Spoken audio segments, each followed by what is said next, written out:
Hi everybody, how we all doing? Hope you're having a good weekend so far. So today is Saturday the 25th of October 2014. Oh good lord, Constantine started yesterday with the first episode, the pilot, and a very different ending in how it happened with the leaked pilot, if you've got a chance to see that a couple of months ago or so, of which I did, and I did enjoy it. I've never actually read any of the Hellblazer comics, I will be totally honest with you on that. I don't actually read the Constantine comics currently in New 52. I'm aware of John Constantine, I'm aware of the character, who he is, where he's from, what he does and all that sort of stuff, purely because, you know, he's been involved with the Justice League, him and Batman have gone up against each other as well in the past, you know, and he's from Liverpool, he's blonde, and he's very cocky, he's a con man. He'll pretty much lie his way out of everything if it's going to benefit him more than anything.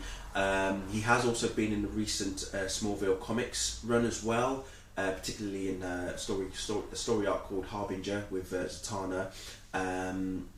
So yeah, he is quite a well-known character. He has the way that the episode opens up. He's at a mental institute, an asylum of some sort. It's not Arkham, by the way, and he's getting himself. He's undergoing an ECT, you know, procedure, just so he can forget everything that has occurred in his past life or before that instant that he's getting the ECT done, and but it doesn't work, unfortunately. He can't get out of it. You know, he's got a pretty, you know, scary past. His mother died after he was born. She was killed. She died giving birth to him.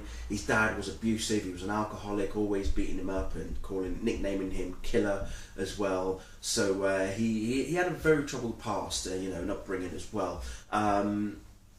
But he spent most of his teenage life reading and researching all about the occult and everything he can learn about dark magic, just so he could find a way to bring his mother back to life. So that was quite interesting, and he was telling that particular story sort of like towards the last sort of 10 minutes of the episode, when he's up on the roof with Liv, and I'll get to that in a moment. He has a guilty conscience in that there was this young girl that he was meant to look after, called Astra, and she was taken by a demon, and it's John's fault that she was taken, because the demon that took her, he resurrected this demon, because Astra was being chased by another demon. So John brought up this stronger demon, only for this demon to take Astra, you know, and drag her to hell, and that's now pretty much condemned John to damnation as such. There is a strange going on happening at the mental hospital, and John has to, well, he didn't want to in the first place, but then he just turns around and goes, oh, bollocks. So the famous words right there, to exorcise the spirit within this woman who's painting something on the wall, and it basically reads "Live, Die" or something like that. And it turns out this character known as Liv is a girl who is the daughter of a guy by the name of Jasper. Jasper and John have worked together in the past, and Jasper has been, you know, doing things to, you know, for that when Liv becomes aware of what's going on around her, she'll be ready to take on the forces of evil as such. And John gives her an amulet that belonged to her father and all that sort of stuff. So it's all pretty much new to Liv in particular. She doesn't know how her dad died. She was told by her mum that, you know, something about I can't even actually remember how it was she was told, but I think it was the fact that she was told that, you know, he was dead before she was born, essentially. But in actual fact, Jasper was dead a year beforehand, just a year before John and Liv meet, basically. So that came as a shock. You know, it's all interesting. There's a lot of things going on behind the scenes as well. In particular, we do find there are a number of DC Comics Easter eggs in here as well. Particularly one in particular, which was the Dr. Fate helmet. And I remember reading something the other day that Jeff Johns was talking about regarding like the multiverse of DC in terms of the TV shows and the movies, and how eventually maybe things may be linked, which I'm looking forward to, so there's hope after all. But he mentioned things like in Constantine, you know, Dr. Fate's helmet. He says they're not just put there for the sake of it, they're not just necessarily Easter eggs, they're there as a way to say, okay, we're going to put this in this show. Is there a possibility that we can then branch that out onto another show? So things like, obviously, the Arrow brought us Flash.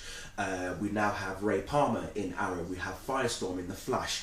Can we see spin-offs like, you know, The Atom or Firestorm as well? And can we see a spin-off of, say, Dr. Fate? Who knows? These things are there for a reason. So, pretty interesting. Very, very good. Anyway, back to Constantine, sorry. We have a character by the name of Chaz, who is a very old friend of John's. We think he's immortal, and you have to watch the show to understand why we think he is immortal. It's quite interesting. Another character by the name of Richie, who's a PhD. He and John have a history together, and it involves something that occurred in Newcastle. Yes, that's right, Newcastle, in the northeast where I live.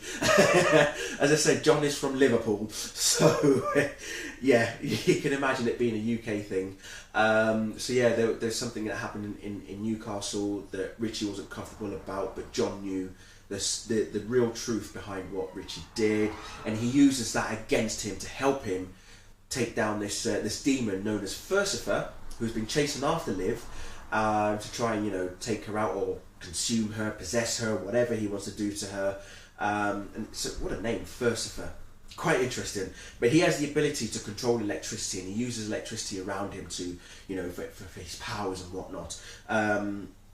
So then eventually John and Liv work together against Liv's wishes to bring down Furcifer. Now, as I said earlier, this episode ended differently in the way that the original pilot was done.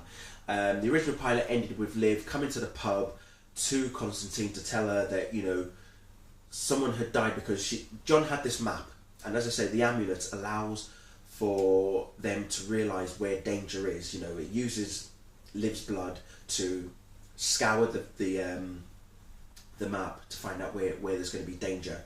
And one particular danger occurred, and this kid was killed, and Liv was not happy about it. She then realised that John knew that this kid was going to die, and she was not happy about that whatsoever. It just made her feel useless in some ways. She then realised that she looked at the map again, used the amulet, and found that there was all other dangers, not just in where they are in they're in New York, I believe, yes, but also branching out to as far as pretty much all of the United States. So yeah, very interesting. But the way that this episode ended, slightly different, because unfortunately the girl who plays Liv, who is Lucy Griffiths, and I've missed her on TV since Robin Hood on BBC, she's not going to be in the show anymore, so they've taken her out of the equation, which is a shame.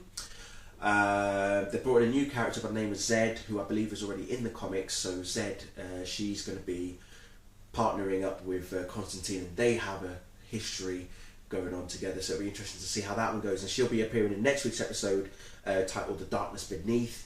But yeah, just going back quickly again with other characters in this show, we have an angel played by Harold Perrineau, for those of you who know him from Lost or The Matrix, Revolutions and Reloaded as well. He plays an angel, and I've completely forgotten what the name of the angel is. Manny, that's the name. Yeah, Manny is the name of the angel that Harold plays, and we think he may have an ulterior motive regarding, wanting Constantine to fight the cause with him and everybody else involved. There's a big evil coming, this, that, and the other. So yeah, I'm not sure Manny can be trusted, but who knows? We'll see what happens. And if John, I think John has decided to join the cause, is Manny up to something? Is he going to use John for his gain, or will John do it to save his own soul? Because we know that John, his soul has been damned, and he is trying to find a way to redeem himself. So he's got a long journey. We'll see how it goes. But yeah, good start. I'm hoping, fingers crossed, who knows, that maybe we'll see Lucy Griffiths back for future episodes. Hopefully, we shall. Who knows? We may see her again. If not, it's unfortunate. It's an absolute shame because I was really looking forward to actually seeing her. I would really have enjoyed the show a lot more with her in it, but it's a DC Comics TV show at the end of the day, so why not? Let's just enjoy what we have. I'm not sure how the ratings did for the show, for the opening episode. Doesn't look like it might have done that well, but if you think about it, Constantine follows after Grimm. You know, we've got Grimm, we've got Supernatural, there's Lost Girl, there's all these other, you know, mystical shows out there, but remember where it all came from. Hellblazer was you know, came out in the 80s by Alan Moore, and then Neil Gaiman, I believe, was also part of the you know, writing team at some point later on.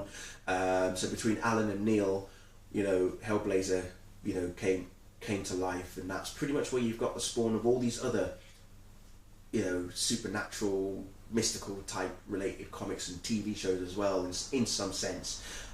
So yeah, you know, Constantine started it all as such. But yeah, no, seriously, this is quite a long review, so I do apologise. But no, as I say, it was really good start, and yeah, I look forward to see what happens next, and hopefully it gets a full season order as well, because Flash has got a full season order, so has Gotham.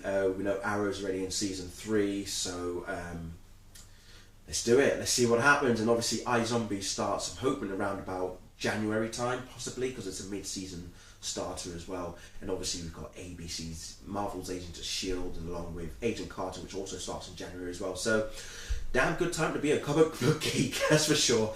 But anyway, thank you all very much for watching. Sorry that this was so long, but you know, it was Constantine. But yeah, thanks a lot, and I shall see you all very soon. Bye.